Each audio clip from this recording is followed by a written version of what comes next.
दोस्तों मेरे साथ बात करने के लिए मेजर जनरल जीडी बख्शी है। बख्शी साहब 1971 हो या कारगिल युद्ध हो, हर युद्ध में पाकिस्तान को उसकी मां का दूध याद दिला चुके हैं। उनसे पूछेंगे कि इस समय जो सेना को छूट प्रधानमंत्री ने दी है, भारतीय नेतृत्व ने दी है, उसके बाद क्या होगा, क्योंकि पाकिस्तान कह रहा था कि 24 से 36 घंटे बहुत अहम है, कभी भी भारत आक्रमण कर सकता है। जनरल साहब, क्या लग रहा है ये जो स्ट्रेटेजी चल रही है, जो अंजाम चल रहा है, क्या कर रही है भारतीय सेना और भारतीय शासन? देखिए, कल जैसे आपने सुना, प्रधानमंत्री जी ने हमारे आर्मी नेवी एयर चीफ से डायरेक्ट बात की है, अलॉन्ग विद दी जो कि हमारे CDS हैं, चीफ ऑफ डिफेंस स्टाफ हैं, NSA साहब थे, रक्षा मंत्री जी थे वहाँ पे। तो इन्होंने डायरेक्ट बात की है सेना के चीफ से और उनको खुली छूट दी है कि वो टारगेट चुने, जिस टाइप की कार्रवाई जैसे कहाँ कब करना चाहते हैं, ये पूरे फैसले उन्होंने आर्मी नेवी एयरफोर्स को डेलीगेट कर दिए हैं, जो कि बहुत अच्छी बात है। 1971 में भी इसी तरह इंदिरा गांधी ने फील्ड मार्शल सैम मानेकशॉ को, उस वक्त जो कि चेयरमैन डिफेंस स्टाफ कमेटी थे, chairman chiefs of staff committee थे, और उसके अलावा वहाँ पे जो नेवी के चीफ थे एडमिरल नंदा, जो एयर चीफ थे PC लाल, उनको डेलीगेट किया था। और आप सब जानते हैं किस तरह उन्होंने कमाल करके दिखाया था। यानी क्या भारत 1971 वाली चीजें दोहराने के मूड में है इस समय? बिल्कुल बिल्कुल बिल्कुल, आप निश्चिंत होकर रहिए, क्योंकि जो हमारी ताकत है वो 2019 में जब झड़प हुई थी बालाकोट की, उससे कहीं उसमें इजाफा हो गया है। आप जानते हैं कि भारत के पास रफाल जेट फाइटर्स आ गए हैं, मीटियोर 150 किलोमीटर रेंज के beyond visual range BVR missiles, air to air missiles आ गए हैं। ठीक है, याद रहे जो J-16 जो F-16 फाइटर हैं अमेरिकन पाकिस्तान के पास, उन पे आराम मिसाइल्स हैं जिनकी की 50 से 60 किलोमीटर तक की रेंज है। तो मतलब उनकी रेंज के बाहर रह के हम उनके पर खच्चे उड़ा देंगे। इसलिए पाकिस्तान डर के अपने F-16 जहाजों को पीछे की एयरफील्ड्स में भेज रहा है। अच्छा, पीछे कर रहा है F-16 को, जिस पर वो कूदता था। हाँ, जिस पे वो सबसे ज्यादा कूदता था, उनको पीछे कर रहा है, और ताकि वो हमारे जद में ना आए S-400 मिसाइल्स की। याद रहे, S-400 मिसाइल की जो रेंज है 400 किलोमीटर है। यानी भारत के अंदर लगा के हम जो भी उनकी एयरफील्ड्स हैं पाकिस्तान में, जैसे ही जहाज उड़ते हैं उनके पर खच्चे उड़ा सकते हैं। फिर हमारे रफाल जेट फाइटर्स हैं जिन पे मीटियोर मिसाइल हैं 150 किलोमीटर की रेंज के।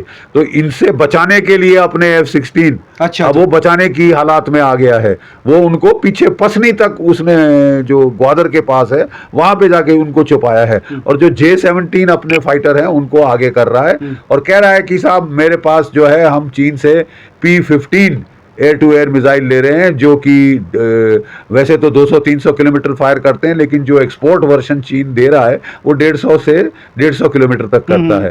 प्रॉब्लम यह है कि जो JF-17 जो जहाज है थंडर फाइटर, पाकिस्तान को चीन से मिला है, उसके रडार की रेंज 100 किलोमीटर है। तो वो देख ही नहीं पाएगा, उसको लंबी रेंज का कोई फायदा नहीं होगा। 100 किलोमीटर तक ही वार कर सकता है, जबकि हमारे जहाज 150 और ज्यादा किलोमीटर से दूर रहकर उनके परखच्चे उड़ा सकते हैं। राफेल जो है, Su-30 जो है, उस पर आस्त्रा लग रहे हैं, हमारे आस्त्रा 1, आस्त्रा 2, तो बहुत नुकसान कर सकते हैं पाकिस्तान का। वो जानता है, इसलिए डरा हुआ है, बौखलाया हुआ है। लेकिन उसका जो रेल मंत्री कह रहा है कि हमारी जो गौरी है, हमारी शाहीन है, वो शोकेस में दिखाने के लिए नहीं है, सबका मुंह भारत की तरफ है। सबका मुंह भारत की तरफ है, तो अग्नि 5 का मुंह भी भारत की तरफ है, पाकिस्तान की तरफ। हाँ जी, सॉरी, पाकिस्तान की तरफ है। एक अग्नि 5 5 शहर उनके उड़ा सकता है। एक अग्नि 5 एक अटैक में 5 उड़ा सकता है, क्योंकि MIRV है, multiple independently targetable re entry vehicle, MIRV बोलते हैं। एक अग्नि 5 5 वार हेड कैरी करता है। एक अग्नि 5 फायर करें तो 5 पाकिस्तान के शहर निस्तनाबूत हो जाए, तो उन्हें बकवास नहीं करना चाहिए। तो ये बहुत मतलब एक वार हेड गिरा, दूसरा वार हेड गिरा, मतलब एक ही मिसाइल से आप 5 टारगेट 5 वार हेड गिरा सकते हैं। तो पाकिस्तान को ये सब मालूम है, वो गीदड़ भभकी दे रहे हैं, 1.5 पौए 2 पौए बॉम्ब की हिम्मत नहीं है इस्तेमाल करने की, क्योंकि अगर हिमाकत करेंगे तो निस्तनाबूत कर दिया जाएगा। हमारा जो मिसाइल आर्सनल है 180 का है, उनका 170 का है। और 180 और 170 का क्या डिफरेंस है सर? 180 हमारे पास हैं, 170 वॉरहेड उनके पास हैं, लेकिन उनके पास जो वॉरहेड हैं वो 1.5-2 पौवे के वॉरहेड हैं। हमारे warhead 10 kiloton, 50 kiloton, 100 kiloton और मेगा टन रेंज में भी हैं। मतलब उनका इतना धमाका होगा कि पाकिस्तान का वजूद ही मिट जाएगा। एक ही अटैक से पाकिस्तान खत्म। वजूद मिट जाएगा साहब।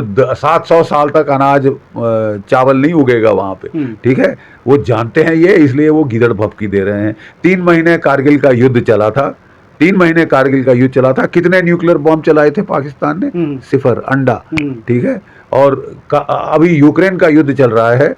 रशिया के पास दुनिया का सबसे बड़ा न्यूक्लियर आर्सेनल है। 1680 से ज्यादा उसके पास वॉरहेड्स हैं। कितने वॉरहेड फायर हुए हैं कीव के ऊपर या यूक्रेन पे या किसी यूरोपीय टारगेट पे? 0। ये करना आसान नहीं है, खासकर दूसरे के पास भी अगर न्यूक्लियर वेपन हो। वो जापान के बरखिलाफ अमेरिका ने फायर कर दिए थे, क्योंकि जापान के पास थे ही नहीं बेचारों के पास, तो उन्होंने उनके बड़े घोड़े पे चढ़ के उनके 2 शहर उड़ा दिए थे। आप जरा शहर उड़ा के देखो तो आपके सारे शहर निस्तनाबूत हो जाएंगे। तो डिस्टेंस ज्यादा था ना अमेरिका टू जापान डिफेंस, यहाँ तो बिल्कुल कंधे से कंधे पे लगे हैं। और मिसाइल्स हमारे पास, अगर वो शाहीन शुहीन की बात कर रहे हैं, गौरी शाहीन, हतफ वगैरह वगैरह, तो हमारे पास आपके जो है पृथ्वी मिसाइल सीरीज है, अग्नि मिसाइल सीरीज है, अग्नि 1, 2, 3, 4, 5, ठीक है। और हमारे पास सुपरसोनिक जो मिसाइल्स हैं, ब्रह्मोस मिसाइल्स हैं, निर्भय क्रूज मिसाइल है, और कितने कितने मिसाइल हैं साहब। हम तो इनके परखच्चे उड़ा देंगे। समय क्यों ले रहे हैं भारतीय जो सैनिक बल हैं, वो समय ले रहे हैं? तो डिस्कशन इसका मतलब क्या हो सकता है? इसकी क्या समय इसलिए ले रहे हैं कि ये हमारा लड़ने की शैली है। अच्छी तरह से तैयारी करो, फिर करो। हड़बड़ाहट में जाए ही मत चढ़ जा, फिर ये छूट गया, वो छूट गया, पीछे देखो। हाँ, वो हम बहुत तफसील में तैयारी करके अच्छी चोट मारते हैं, यानी कि 100 सोनार की 1 लोहार की। तभी चीजें होगा। अच्छा, आपने 1971 का युद्ध भी लड़ा, 99 कारगिल भी लड़ा। आप कह रहे हैं कि सेना के साथ जो डिस्कशन किया उसी तरह से इंदिरा गांधी ने किया था, तो क्या उस समय पाकिस्तान को तोड़ दिया गया था? तो क्या भी वही प्रोबेबिलिटी है कि पाकिस्तान को तोड़ा जा सकता है?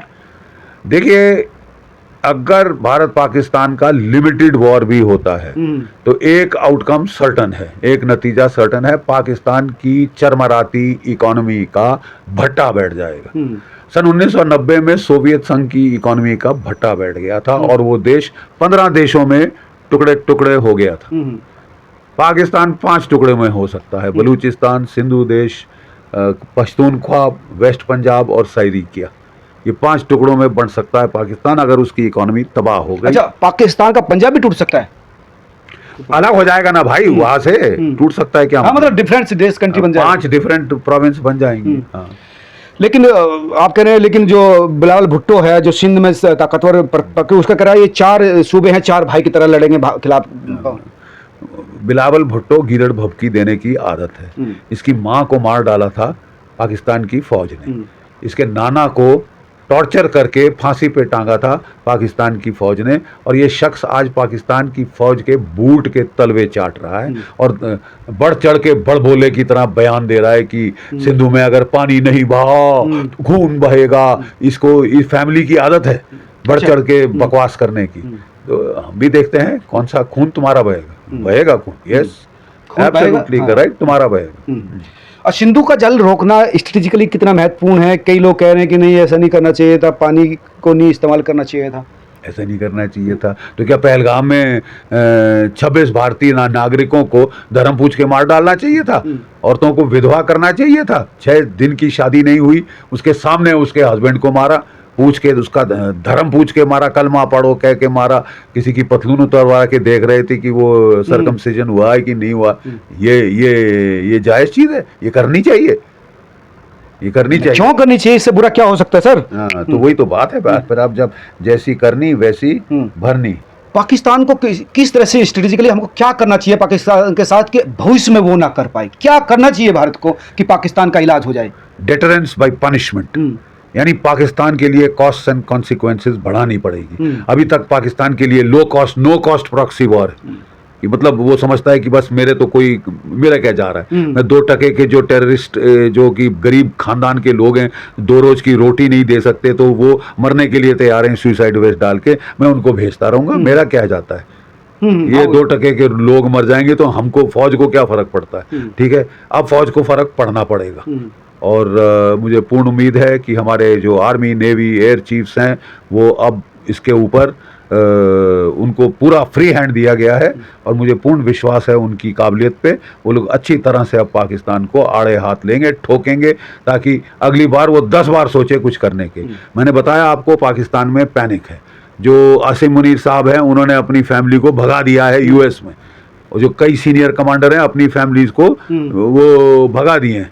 मतलब हमने ऐसा पहली बार देखा है कि आर्मी चीफ को इतना भरोसा नहीं कि वो अपनी फैमिली की सेफ्टी इंश्योर कर सके, तो वो भगा दे रहा है और वो पाकिस्तान में बाकियों को बोल रहा है मरो, अल्लाह की राह में जो मरता है वो कभी मरता नहीं, वो जिंदा रहता है, बकवासबाजी कर रहा है और खुद बंकर में छुप गया है। शक्ल नहीं दिख रही इनकी बात, ठीक है साहब। प्रेस कॉन्फ्रेंस करना था वो भी नहीं कर पाए, वो भी नहीं कर पाया, तो इनकी पैनिक में हालत है, इनकी बत्ती बंद हो गई है, इनकी जैसे हम बोलें 2 टूक शब्दों में फट गई, ठीक है साहब। और फटनी चाहिए भी, क्योंकि जिस तरह की ओछी हरकतें करी हैं उसका जवाब इनको मिलना चाहिए। और असली टेररिस्ट, मैं फिर दोहराता हूँ, वो टेररिस्ट तो वो तो गुर्गे इनके मोहरे हैं, ठीक है, उनके मर जाने से कोई फर्क नहीं पड़ता। असली टेररिस्ट है पाकिस्तान की फौज, पाकिस्तान की ISI, और हमको उनको टारगेट करना चाहिए। किस तरह से टारगेट करेंगे, मतलब क्या स्ट्रेटेजी होनी चाहिए? आप चीज पे छोड़ दीजिए ना, आर्मी, नेवी, एयर चीफ्स को पूरी छूट दे दी है।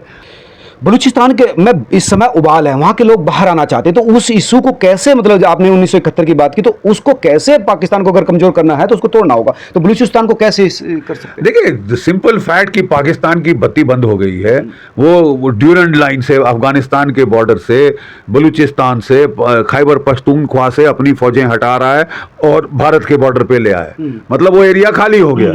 मतलब जो प्रेशर बलूचिस लिबरेशन आर्मी पे पड़ रहा था, तहरीके तालिबान पाकिस्तान पे पड़ रहा था, वो अब नहीं है। और वो देखो उन्होंने शुरू कर दिया अपने ID फोड़ने और एम्बुश करने और मारकाट करने। शांति जो समिति की बैठक हुई थी उसमें बम फूट गया, उसमें भी बम फूट गया, तो ऑटोमेटिकली मार पड़ेगी अब वहां से भी, हर तरह से मार खाएंगे इस तरह के होच्छे लोग जो बेचारे औरतें बच्चों को मारते हैं, जो कि बेचारे सिविलियंस को मारते हैं और चुन चुन कर धर्म पूछ के मारते हैं। अब उनको सजा मिलने का वक्त आ गया है। क्या 1971 को 2025 में दोहराया जा सकता है? क्या स्थिति है, मतलब 1971 में जिस तरह से बांग्लादेश बना था, बलूचिस्तान बनाया जा सकता है? क्या प्रोबेबिलिटी है, क्या स्थिति है? अब देखें आगे आगे होता है क्या। तो ये जो पाकिस्तानी सेना कह रही है कि हम भी तैयार हैं, हम किसी भी मुंह तोड़ जवाब के लिए तैयार हैं, ख्वाजा आरिफ कह रहा है या मोहम्मद से कह रहा है, तमाम लोग कह रहे हैं कि हम तैयार हैं, हमारे इजारे तैयार हैं, हमारा एटम बम तैयार है, तो वो उसकी क्या मकसद है इस बात को कहने का? उसकी मकसद है कि वो ठंडे पसीने छूट रहे हैं, अपने आप को भरोसा ढासस देना चाहते हैं, अपने आवाम की जो थर थर कांप रहा है। क्या आप जानते हैं कि 5000 पाकिस्तानी सैनिकों ने और अफसरों ने अपनी रेजिग्नेशन दे दी, हम नहीं लड़ना चाहते अभी? जी पाकिस्तान के 5000 ऑफिसर जेसीओ जवानों ने अपनी रेजिग्नेशन दे दी है, फौज हम छोड़ना चाहते हैं। बहुत कम विश्वास है, पाकिस्तान के कोर कमांडर बहुत नाराज हैं कि हमसे नहीं पूछा और इतना बड़ा युद्ध शुरू कर दिया, हम तैयार नहीं हैं, ये है वो है। तो आसिम मुनीर साहब के खाट खड़ी हो गई है इस वक्त, उनके खिलाफ बहुत वैमनस्य है, वैर है, लोग बहुत नाराज हैं उनसे, क्योंकि उनकी वजह से ये युद्ध हो रहा है, उनकी वजह से ये युद्ध पाकिस्तान पे थोपा गया, जब पाकिस्तान की इकोनॉमी का सवा सत्यानाश है, ठीक है। वो युद्ध लड़ेंगे तो उनकी इकोनॉमी का भट्टा बैठ जाएगा और पाकिस्तान टूट सकता है। अच्छा, आसिम मुनीर भी ने ही परवेज मुशर्रफ की तरह किया कि उस बड़े शरीफ को विश्वास में नहीं लिया गया था, इधर छोटे शरीफ को, तो क्या दोनों में? बड़े शरीफ छोटे शरीफ को तो भूल जाइए, उसने अपने कोर कमांडरों को विश्वास में नहीं लिया, उसने अपनी एयरफोर्स चीफ, नेवी चीफ को विश्वास में नहीं लिया। एयरफोर्स चीफ रो रो के कह रहा था कि अरे साहब मेरे को बता तो देते, मेरे आधे F-16 जहाज आउट ऑफ सर्विस हैं, मेरे JF-17 के रडार काम नहीं कर रहे, ठीक है साहब, मेरी तो बत्ती बंद है इस वक्त, आपने तो मुरीद मरा दिया बेवजह, ठीक है। मेरे को टाइम दो थोड़ा, मैं भी तैयारी कर लूं, चीन के पास जाके भीख मांगू कि PL-15 मिसाइल दो, HQ-19 surface to air missile दो, क्योंकि हमारी तो बत्ती बंद है, खाट खड़ी है। चीन देगा उनको, कि जिस तरह चीन की हालत है कि चीन चीन कह रहा है कि देगा, अब देखते हैं कितना देता है कितना नहीं देता, ये तो वक्त पता है। लेकिन आसिम मुनीर ने जिस तरह से परिवार अपना आउट ऑफ द कंट्री भगा दिया है, तो इसका मतलब तो क्या पहले ही मतलब जो है हथियार डाल दिए इन्होंने, तो लग रहा है कि कहीं पाकिस्तान पे कब्जा ना हो जाए। जाहिर है इतना डर है कि अपनी फैमिली भेज दी अमेरिका में, और ना सिर्फ उसने, 2-3 टॉप जर्नैलों और ने भी फैमिली भेज दी है। तो इनके रेकनिंग के दिन आ गए हैं, बिजली कड़कने वाली है पाकिस्तान के ऊपर। Thank you. क्या ये अब जो सेना फुल फ्लैश युद्ध करेगी क्या फिर शॉर्ट टर्म करेगी, मतलब क्या स्ट्रेटेजी लग रही है प्रशासन के और सेना की, जो क्या लग रहा है कि अटैक ही करेगी अपनी सेना अपने सीमा के अंदर रह के, या फिर पूरा युद्ध की तरफ भी जा सकता है भारत? लिमिटेड वॉर होगी, लिमिटेड। Simple terms. हाँ, धन्यवाद जनरल साहब।